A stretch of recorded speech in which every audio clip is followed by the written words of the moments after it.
सादर करीत आहोत पाठ क्रमांक 11 मातीची सावली या पाठातील एक प्रसंग। लेखक आहे स्टॅनली गोंजालेस। तर पाहूया या पाठातील एक प्रसंग। नमस्कार, मी फरसू। नमस्कार, मी आबू। नमस्कार, मी मनू। मातीवर जीवापाड प्रेम करणाऱ्या फरसूच्या मनातील विविध भावनांचे वर्णन प्रस्तुत प्रसंगामध्ये केलेले आहे।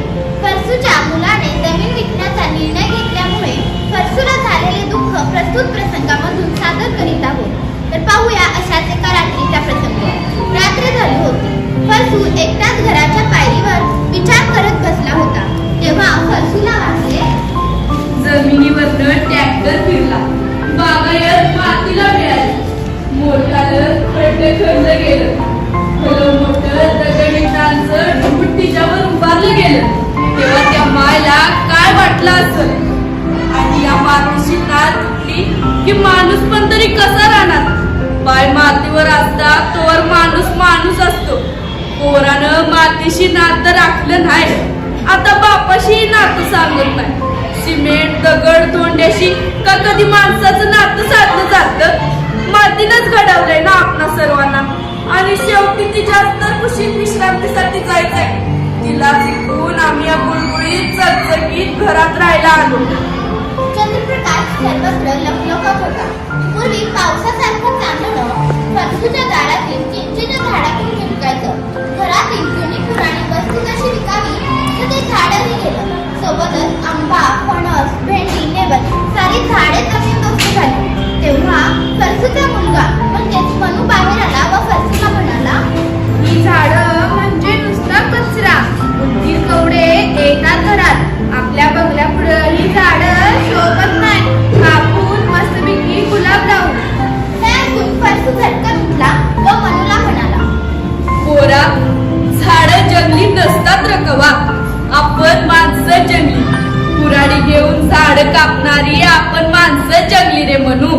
फरसूच्या जन्माआधीची ती सर्व झाडं फरसूच्या डोळ्यांदेखत तोडली गेली। म्हणून त्या ठिकाणी इंग्लिश गुलाबाची बाग फुलवायचे ठरवलं।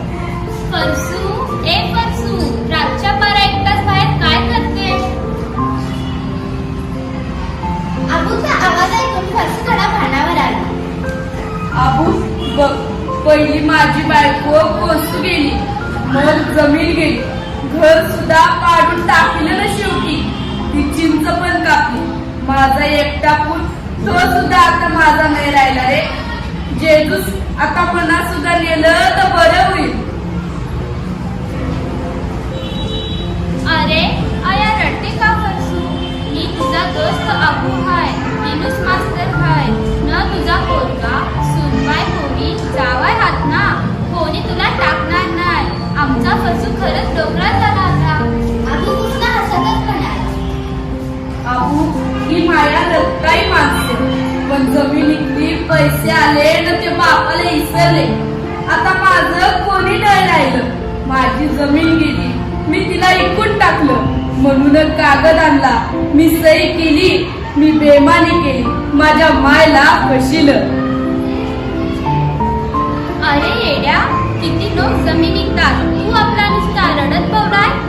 बघ, टोपलीभर पैसा मिळालाय मनूला, आता मातीत हात घालायची गरज नाही। सुखात खा मारेपर्यंत। तो पैसा नाही रे आबू, ते आमच्या आजापंजांचं रगत आहे। रक्तानं नातं तुटत नाही, रक्ताये शाप भोगायला लागतात, ते शाप मीच भोगेन। आता पैसा नाही का सुख नाही, जेजूस माफ कर रे मला।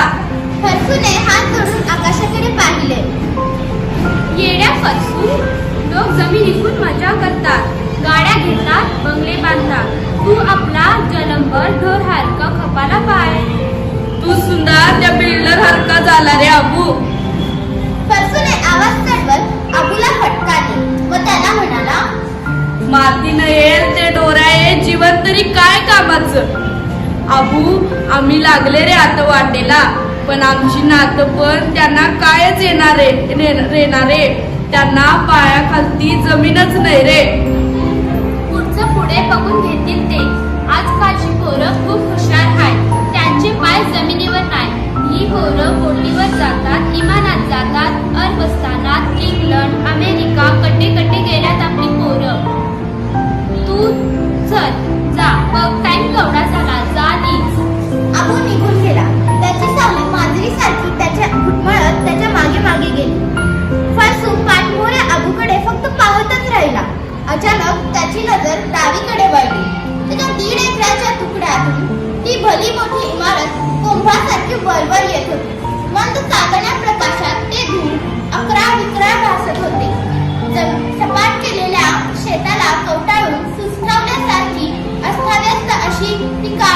सावली पसरली होती.